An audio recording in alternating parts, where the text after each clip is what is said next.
নমস্কার বন্ধুরা, আজ আমি আপনাদের সাথে শেয়ার করব শীতের সবজি ফুলকপি দিয়ে একদম নতুন ইউনিক একটি নিরামিষ সয়াবিনের রেসিপি।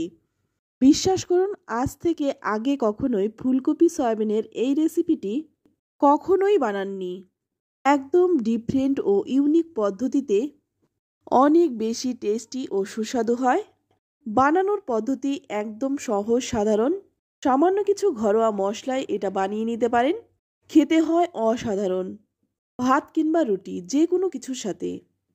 তো রান্নাটা করার জন্য প্রথমেই এখানে নিয়েছি 2 প্যাকেট সয়াবিন। আমি এখানে প্যাকেটের সয়াবিনটা নিয়েছি, আপনারা কিন্তু খোলা সয়াবিন বা যে কোনো সয়াবিন আপনারা নিতে পারেন। তো সয়াবিনটাকে আমি প্রথমেই গরম জল দিয়ে 10 মিনিট ভিজিয়ে রাখবো। সয়াবিনটা ভিজতে থাক, ততক্ষণে দেখুন এখানে আমি ফুলকপি আর আলু কেটে নিয়েছি। ফুলকপিটা আমি ছোট ছোট করে কেটেছি, আলুটাও কিন্তু একটা আলুকে 4 টুকরো করে নিয়েছি। তো আপনারা আপনাদের পছন্দ মতো কেটে নেবেন। এবার অপরদিকে কড়াই গরম করে নিয়ে দিয়ে দিচ্ছি সর্ষের তেল। আজকে রান্নাটা আমি সর্ষের তেল দিয়ে করছি, তবে আপনারা কিন্তু যে কোনো তেল দিয়েও রান্নাটা করতে পারেন। তেলটা ভালো করে গরম করে নিয়ে তারপর এখানে দিয়ে দিলাম সামান্য একটু লবণ। লবণটা তেলের সাথে ভালো করে একটু মিশিয়ে নিচ্ছি। তো এখানে আমি আলুগুলোকে খুব ভালো করে ভেজে নেব। আলুগুলো যাতে 70% মতো সেদ্ধ হয়ে যায় তেমন করে কিন্তু আলুটা আমি ভাজবো। তবে আপনারা চাইলে কিন্তু আলুটাকে একটু ভাপ তুলে তারপর আলুটাকে ভেজে নিতে পারেন। আলুটা ভেজে তুলে নিলাম। বাদবাকি যেই তেলটুকু ছিল সেই তেলের মধ্যে আমি ফুলকপিটা দিয়ে দিলাম। তারপর সামান্য একটু হলুদ দিয়ে ফুলকপিটাকেও খুব ভালো করে ভেজে নেব। 4-5 মিনিট সময় নিয়ে ফুলকপিটাকেও খুব ভালো করে ভেজে নেব। তবে আমি ফুলকপিটা কিন্তু একটু ঢেকে ঢেকে ভেজেছি। ঢাকা দিয়ে ফুলকপিটা যদি ভাজা হয় তাহলে কিন্তু তাড়াতাড়ি নরমও হয়ে যাবে আর ভাজাও হয়ে যাবে। তো ফুলকপিটা ভেজে তুলে নিলাম।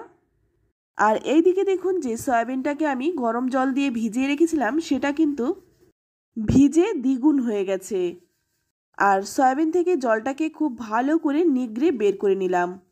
ফুলকপি ভেজে তুলে নেওয়ার পর ওই গরম কড়াইয়ের মধ্যে দিয়ে দিলাম আর একটু সর্ষের তেল। তেলটা গরম হয়ে গেলেই জল ঝরানো সয়াবিনটা দিয়ে দিলাম। তারপর সামান্য একটু হলুদ আর লবণ দিয়ে সয়াবিনটাকে হালকা করে ভেজে নেব। আমি কিন্তু সয়াবিনটাকে খুব ভালো করে ভাজিনি, আমি হালকা একটু ভেজে নিয়েছি। এই 2-3 মিনিট সময় নিয়ে সয়াবিনটাকে ভেজে তুলে নিলাম। সয়াবিন, আলু, ফুলকপি সবই ভেজে তুলে নিলাম। এবার এই রান্নার মশলাটা আমি বানিয়ে নেব।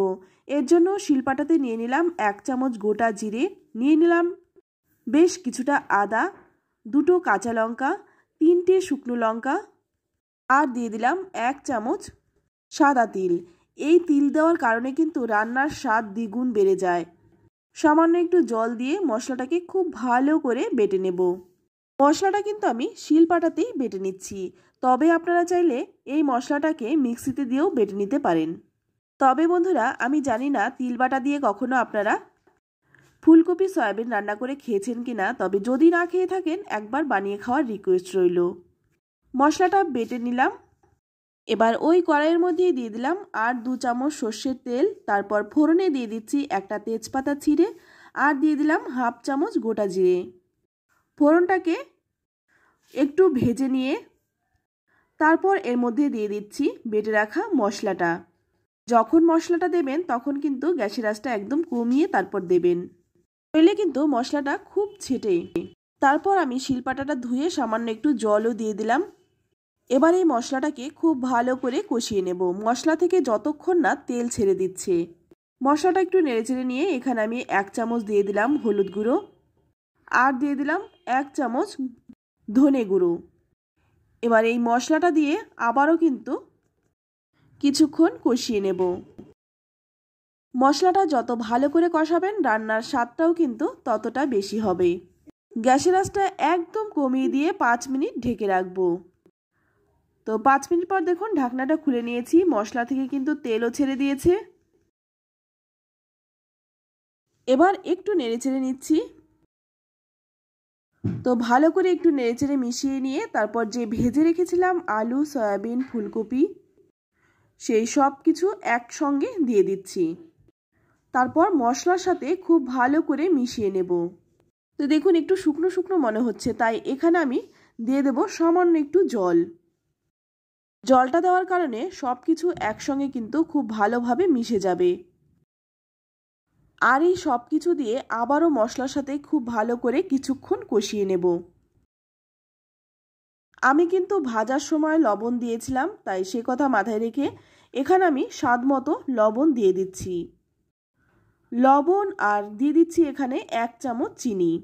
যেহেতু নিরামিষ রান্না তাই স্বাদটা ব্যালেন্সের জন্য কিন্তু চিনিটা অবশ্যই দিতে হবে। লবণ আর চিনিটা দেওয়ার পরে খুব ভালো করে নেড়েচেড়ে মিশিয়ে নিয়ে তারপর গ্যাসের আঁচটা কমিয়ে দিয়ে ঢেকে রাখবো আবারও 5-6 মিনিট। তো ঢাকনাটা খুলে নিয়েছি। এবার দেখুন মশলাটা কিন্তু সবজির সাথে খুব ভালোভাবে কষানো হয়ে গেছে। এবার আমি এখানে দিয়ে দিচ্ছি গরম জল। তারপর দিয়ে দিচ্ছি একটা কেটে রাখা টমেটো। এবার ভালো করে নেড়েচেড়ে মিশিয়ে নেব। ভালো করে নেড়েচেড়ে মিশিয়ে নেওয়ার পর 4-5 মিনিট সময় নিয়ে ঝোলটাকে ফুটিয়ে নেব, যতক্ষণ না ঝোলটা ফুটে ঘন হয়ে আসছে। তো দেখুন ঝোলটা কিন্তু অনেকটাই ফুটে কমে গেছে। এবার হালকা হাতে একটু নেড়েচেড়ে মিশিয়ে নিচ্ছি। আর এটা কিন্তু খুব জোরে জোরে মেশানো যাবে না, নইলে কিন্তু ফুলকপিগুলো একদম ভেঙে যাবে। তো একটু নেড়েচেড়ে মিশিয়ে নিয়ে তারপর গ্যাসের আঁচটা একদম কমিয়ে দিয়ে ঢাকা দিয়ে রাখবো 5 মিনিটের মতো। তো এটা ঢাকা থাক ততক্ষণে এইদিকে দেখুন এখানে আমি 2টো এলাচ, 1 টুকরো দারচিনি আর একটা লবঙ্গকে খুব ভালো করে বেটে নিয়েছি। তার মধ্যে দিয়ে দিলাম 1 চামচ ঘি।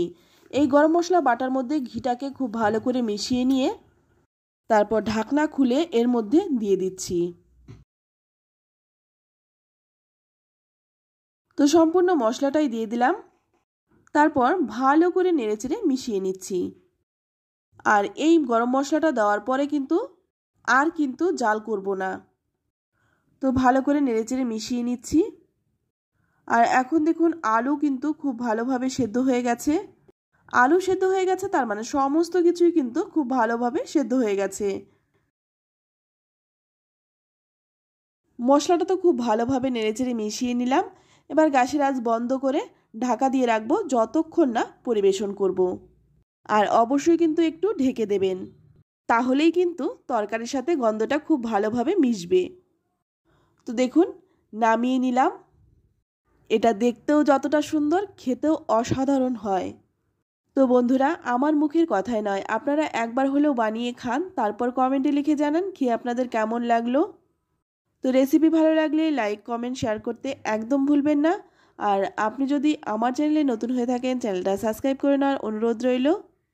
যারা নিরামিষ খেতে একদমই পছন্দ করে না তারাও কিন্তু আঙুল চেটে খাবে।